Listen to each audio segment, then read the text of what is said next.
তুলা এবং সাবান পানি দিয়ে তুষার তৈরি করার জন্য ক্ষমা চেয়েছে চীনের একটি পর্যটন কেন্দ্র এবং সাময়িকভাবে পর্যটন কেন্দ্রটি বন্ধ করে দেওয়া হয়েছে।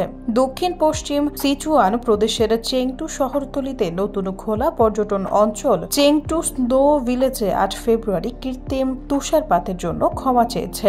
প্রত্যাশা অনুযায়ী তুষারপাত না হওয়ায় দর্শনার্থীদের আকর্ষণ করার জন্য তারা এই কাণ্ড ঘটায়।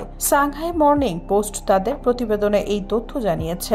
জানুয়ারির শেষের দিকে এই পর্যটন কেন্দ্রটি খোলা হয়। দর্শনার্থীরা অভিযোগ করেছে ছোট ছোট ঘর বা কুটিরের উপর স্তূপীকৃত তুষার এবং বনের পথে ছড়িয়ে থাকা তুষার আসলে সাবান জলে মিশ্রিত তুলা ছিল।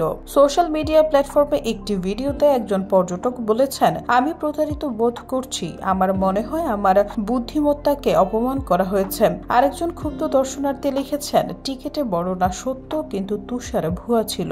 আরেকজন যোগ করেছেন, আমি তুষার দেখতে চেয়েছিলাম কিন্তু আমাকে তুলা দেখানো হয়েছে। আমি বাকরুদ্ধ।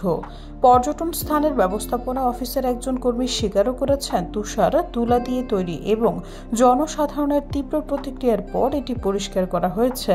এক কর্মী বলেছেন, অতীতে প্রতি শীতকালে তুষারপাত হতো, তাই আমরা এই এলাকাটিকে পর্যটন কেন্দ্র বানিয়েছি এবং এটি খোলার আগে ব্যাপকভাবে প্রচার চালিয়েছি। তিনি আরো বলেন, আমরা তুষারপাতের অপেক্ষায় ছিলাম। দুর্ভাগ্যবশত আবহাওয়া আমাদের পক্ষে ছিল না।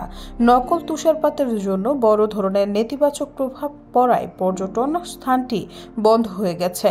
এটি আবার কখন খুলবে তা জানা যায়নি।